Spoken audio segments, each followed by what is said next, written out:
La Russie a passé des décennies à renforcer sa présence en mer Baltique. Je veux dire, elle n'a pas le choix. Cette mer est une ligne de vie cruciale pour la Russie, car elle permet au pays d'exporter son pétrole. L'Ukraine vient de viser et de tirer. Encore et encore, elle frappe la ligne de vie pétrolière de la Russie en mer Baltique, détruisant ce que Poutine ne pourra jamais remplacer au passage. 3 nuits de chaos pour la Russie. Le cœur noir de la Baltique arraché. L'empire pétrolier de Poutine saigne. Maintenant, pour vous donner un aperçu de ce que l'Ukraine a fait dans la région de la Baltique, nous nous rendons à la raffinerie de pétrole de Krychy, située dans l'oblast de Leningrad en Russie. Aux premières heures du 26 mars, l'Ukraine a lancé une vague dévastatrice de drones sur cette raffinerie, qui est responsable de la transformation du pétrole brut russe en produits utilisables, comme le carburant et les lubrifiants. Cette frappe a eu lieu alors que les prix mondiaux du pétrole ont dépassé $100 le baril à plusieurs reprises depuis le lancement de l'opération Epic Fury en Iran par les États-Unis. Celle-ci, ainsi que les autres frappes dont nous allons parler, ont été conçues pour envoyer un message clair à Poutine. Son désir de profiter de la hausse des prix du pétrole sera contrecarré par l'Ukraine à chaque étape. Robert Grovdi, célèbre commandant des Madhya Birds et chef des forces de système sans pilote ukrainiennes, s'est exprimé sur Telegram pour détailler les résultats des sanctions volantes de l'Ukraine à Krychy. Le pétrole sibérien, qui entre poliment dans la raffinerie de Kinev, la raffinerie de Krychy, puis sous forme de gazole ou de pétrole brut, transite par les ports de Transneft Primorsk et d'Oust-Louga, était stocké et alimenté avec les surplus de pétrole sanglant du grand-père du bunker. Au cours des 3 derniers jours, avec l'aide du Pata ukrainien épris de liberté, et grâce à ses spectacles pyrotechniques, tout cela a été quelque peu gâché. Grovdi a déclaré cela sur un ton moqueur en annonçant l'attaque ukrainienne. Il a ensuite plaisanté sur le fait que l'Ukraine avait bloqué une des principales raffineries de pétrole balte de la Russie, et que la Russie mettrait des jours à éteindre les incendies et à nettoyer les dégâts causés par les drones ukrainiens. Nous pensons que ce serait peut-être un euphémisme.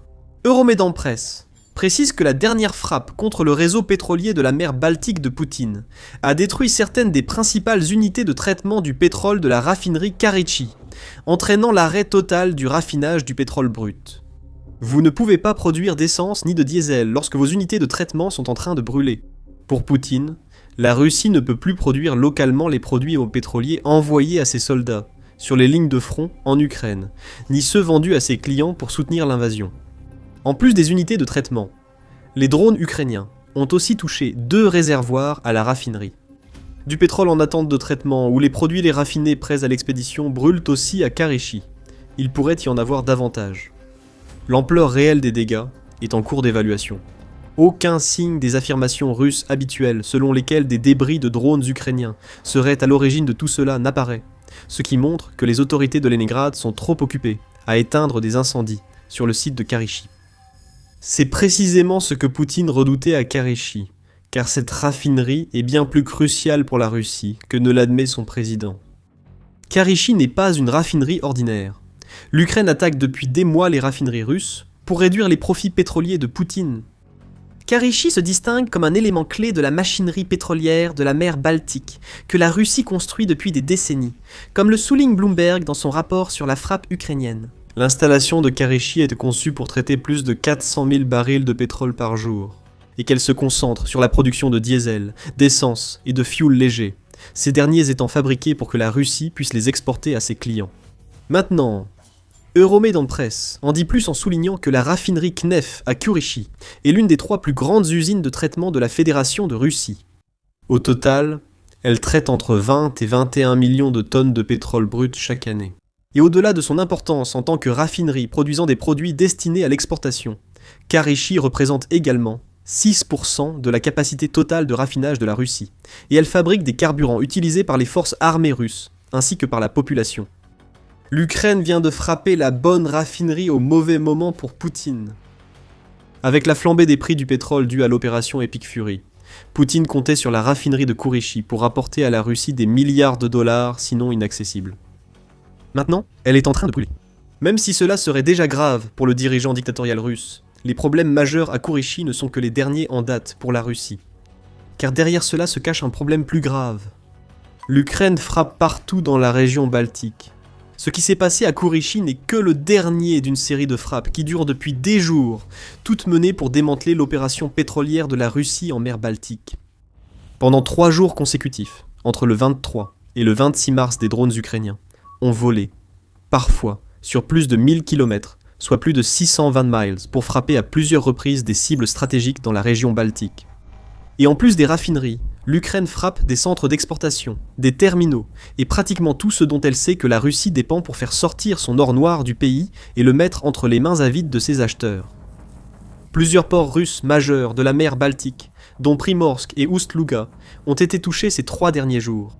Ensemble, ces 2 ports étaient responsables de l'exportation de 49,7 millions de tonnes de produits pétroliers, rien qu'en 2025, rapporte le média United 24. Et ce volume considérable suffit à vous montrer que des milliards de dollars provenant de l'argent sale du pétrole russe transitent par ces 2 ports seulement. Actuellement, aucun des 2 ne fonctionne correctement, car les drones ukrainiens ont frappé aussi fort que ceux ayant détruit la raffinerie de pétrole Kurishi. Primorsk a été la première des 3 cibles à Turchano à être touchée. Le 23 mars, les drones ukrainiens ont envahi le port, situé près de Saint-Pétersbourg, aux premières heures du matin. À 4 heures, le gouverneur régional Alexandre Drostenko a été contraint de s'humilier en admettant que des drones ukrainiens avaient endommagé un réservoir de carburant. Mais Drozdenko cachait l'ampleur réelle des dégâts. Le 26 mars, The Insider rapportait que 5 ou 6 des réservoirs de stockage de Primorsk avaient été détruits par les drones ukrainiens, provoquant un énorme panache de fumée qui s'étendait sur environ 200 km, soit plus de 120 miles à l'intérieur de la Russie. Même ceux qui voyaient le port brûler apercevèrent la fumée et savaient que les drones ukrainiens étaient repartis chasser. 2 jours après, l'Ukraine recommençait. Le 25 mars, on apprenait que les drones ukrainiens avaient pris pour cible le port d'Oust-Louga. Ces drones avaient parcouru environ 1000 km depuis les frontières de l'Ukraine, dans la soirée du 24 mars et jusqu'au 25 mars. Ils ont finalement frappé Oust-Louga, avec une telle force qu'ils auraient dû provoquer au moins 10 explosions. Ils ont également laissé une lueur massive dans le ciel, visible par les habitants à des kilomètres à la ronde.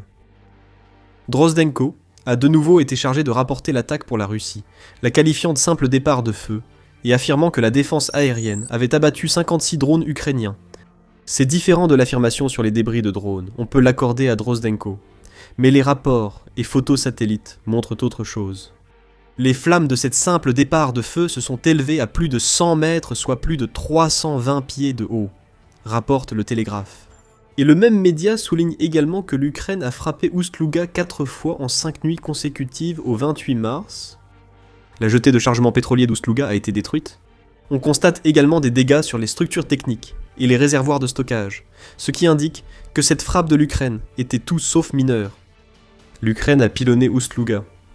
Elle détruit tout ce que la Russie a bâti pour son industrie pétrolière dans la région de la mer Baltique. Le fait que cela se répète est capital, et cela équivaut à une escalade qui a complètement pris Poutine au dépourvu.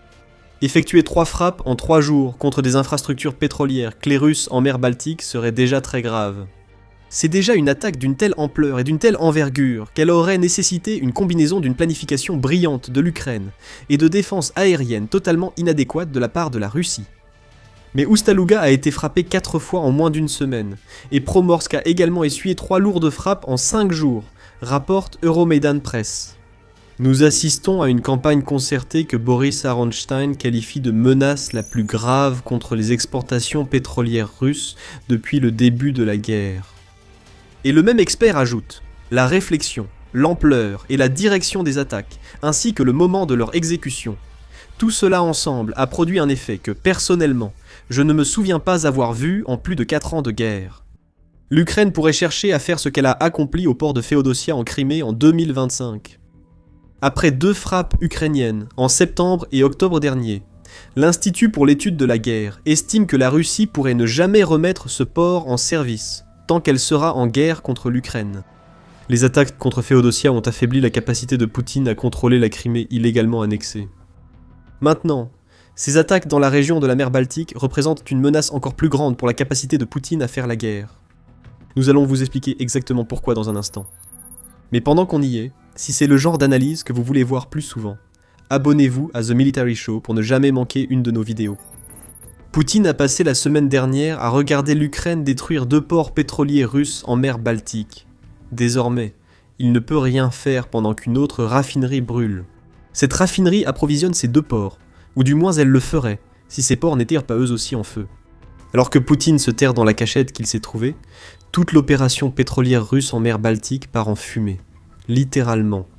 Les ports que l'Ukraine a frappés par des salves répétées sont responsables du chargement et de l'expédition d'environ 1 million de barils de pétrole chaque jour.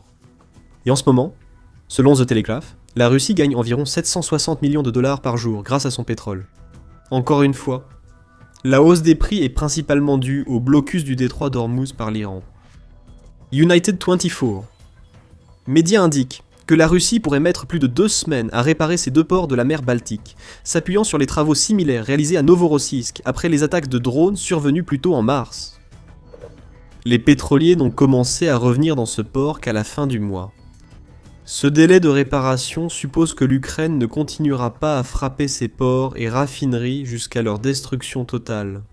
L'Ukraine sait qu'elle en est capable, ayant mené plusieurs frappes réussies contre les infrastructures pétrolières russes de la Baltique en 1 semaine. Cela montre que les défenses aériennes russes sont compromises, insuffisantes ou inexistantes à Primorsk, Oust-Louga et Karechi. Prenons un moment pour observer l'ampleur des dégâts causés par l'Ukraine lors de sa semaine de frappe. United 24. Médias rapportent qu'il y avait 18 pétroliers dans les ports de Primorsk et d'Oust-Louga le 22 mars, soit la veille du début des frappes ukrainiennes. Cela équivaut à près de la moitié de la capacité totale des ports pétroliers russes, selon la source, soulignant l'importance vitale de ces voies d'exportation de la Baltique pour Poutine. La fermeture de Oust-Louga et Primorsk pendant plusieurs semaines porte un coup dur à l'opération pétrolière russe. Le 22 mars, aucun pétrolier ne serait arrivé à Novorossiysk, qui est le principal port pétrolier russe de la mer Noire. Tout ce qu'il reste à la Russie maintenant, ce sont quelques ports dans la région arctique, ainsi que plusieurs dans la région pacifique, qui ne sont pas vraiment idéaux pour exporter du pétrole, et une grande partie de ce pétrole transite par la Baltique.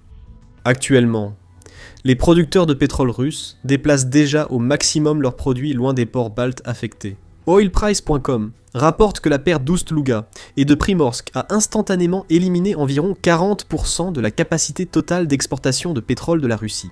Cela a conduit l'opérateur de pipeline Transneft à essayer de rediriger son pétrole loin de ses ports, même s'il n'a pas vraiment beaucoup d'autres options. Ce pétrole doit soit être acheminé vers les ports arctiques et pacifiques déjà mentionnés, situés à des centaines ou milliers de kilomètres des ports baltes russes, soit être stocké, où il sera une cible facile pour d'autres frappes de drones ukrainiens. Il existe également quelques options en mer Noire pour la Russie, selon le même média. Mais comme Novorossiysk commence tout juste à reprendre vie, ces options restent limitées. Même avec la réouverture du port, les infrastructures restent insuffisantes pour que la Russie maintienne son rythme d'exportation. C'est aussi à Novorossiysk, en mer Noire. Cette cible est une cible encore plus évidente pour l'Ukraine que les ports baltes. Donc envoyer du pétrole et des pétroliers là-bas, c'est inviter les drones ukrainiens à frapper Novorossiysk à nouveau. À ce stade, l'Ukraine fait en sorte que le pétrole russe fasse des allers-retours à travers le pays, ce qui signifie qu'il n'est pas vendu. Si le pétrole n'est pas vendu, il ne rapporte rien à la Russie. Rappelez-vous, la Russie gagne environ 760 millions de dollars par jour grâce à l'exportation de pétrole depuis le début de l'opération Epic Fury en Iran. Iran. Ce chiffre diminue de 304 millions de dollars tant que Oust-Louga et Primorsk restent à l'arrêt, en supposant que les 40% d'exportation évoqués précédemment soient exacts. Cela pourrait même être plus que cela. Oilprice.com a également affirmé que les 2 ports baltes hors service sont responsables de 60% du commerce maritime du pétrole russe. Cela signifierait plus de 450 millions de dollars effacés sur les 760 millions de dollars par jour, tant que ces 2 ports restent fermés. Quelle que soit l'estimation, Poutine doit désormais faire face à un déficit de centaines de millions de dollars dans l'industrie pétrolière russe, que la Russie ne peut se permettre. Pourquoi ? La mer Baltique est une bouée de sauvetage pour la Russie et l'invasion de l'Ukraine par Poutine. L'importance de cette voie navigable pour la Russie ne tient pas qu'au volume de pétrole qui y transite. La stratégie de l'Ukraine a été brillante sur ce point. Elle a ciblé à plusieurs reprises les ports de la mer Baltique, détruisant des terminaux et éliminant des installations de stockage. Après la frappe de Karechi, les drones ukrainiens sont allés plus loin à l'intérieur des terres et détruisent les installations alimentant ces ports.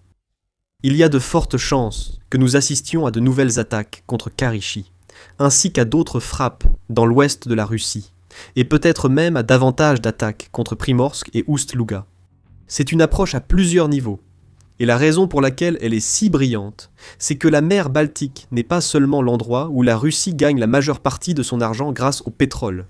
C'est la mer que la Russie doit dominer, car elle offre la route la plus efficace pour acheminer le pétrole du pays vers les pays qui l'achètent. L'Institut naval des États-Unis le disait déjà en septembre 1958, et rien n'a changé pour la Russie depuis l'apogée de la guerre froide. La mer Baltique est vitale pour la Russie, mais cet axe vital est progressivement étranglé. D'abord, l'OTAN a vu ses membres se multiplier autour de cette mer, certains la surnommant lac de l'OTAN. Puis l'Ukraine a imposé ses sanctions aériennes contre les ports pétroliers russes de la région.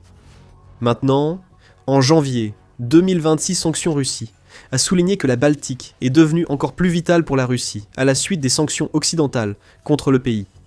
C'est la route d'exportation de pétrole la plus sûre pour la Russie en Europe, car hors de portée des drones longue portée ukrainiens, les ports de la mer Noire l'étaient, et nous avons vu la lente dégradation des installations navales russes depuis le début de la guerre. La mer Baltique, sacrée pour la Russie, était sûre et essentielle pour exporter son pétrole sous sanctions, devenant un corridor clé. Mais maintenant, tout a changé. Avec une semaine d'attaques constantes contre les ports et les raffineries de pétrole de la mer Baltique, l'Ukraine a fait savoir à la Russie que la bouée de sauvetage qu'elle croyait autrefois si sûre est désormais à la portée de l'Ukraine. L'Ukraine n'a même pas besoin d'essayer de cibler les navires de la flotte fantôme qui navigue sur la mer Baltique. Si elle détruit les ports et les raffineries, ce qu'elle est en train de faire, elle peut rendre inutile la présence de la flotte fantôme en mer Baltique dès le départ. Il ne s'agit pas que de pétrole et d'argent pour l'Ukraine, bien qu'il soit essentiel. Il s'agit aussi d'envoyer un message à Poutine. Un message qui dit aux dirigeants russes, avec une clarté cristalline, que l'Ukraine de 2026 n'a rien à voir avec l'Ukraine de 2022, qui avait déjà stoppé sa soi-disant opération militaire spéciale. Au cours des 4 dernières années, l'Ukraine est devenue une force militaire avec laquelle il faut compter. Les drones longue portée qui s'écrasent sur Ust-Luga, Primorsk et maintenant Karichi n'en sont que les derniers exemples. La campagne de frappe en profondeur de l'Ukraine va toujours plus loin. Ces drones deviennent de plus en plus puissants. Désormais, la voie de survie via la mer Baltique, sur laquelle Poutine s'appuie depuis qu'il a lancé sa guerre et qui était devenue particulièrement lucrative en mars, est en train d'être démantelée. La Russie a mis des décennies à bâtir cette bouée de sauvetage, détruite par l'Ukraine en une semaine. Et tout a commencé avec Primorsk.